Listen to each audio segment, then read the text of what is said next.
Welcome to a Foxy Tech Tips tutorial on ensuring Battery Saver always stays turned on Windows 11. If you find this tutorial helpful, please consider subscribing to my channel and liking the video. From the Windows 11 desktop, go to the search bar at the bottom, search for Settings and then open them.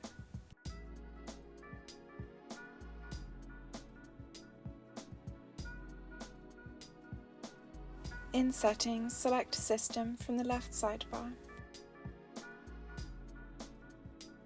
Now select Power and Battery.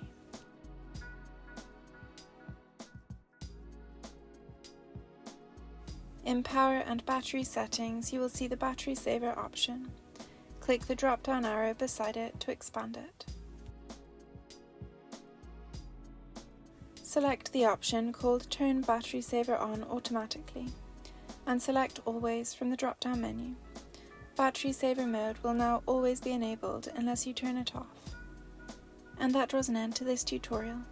Please like the video if you found it helpful, and subscribe to Foxy Tech Tips for more Windows 11 tips and tricks.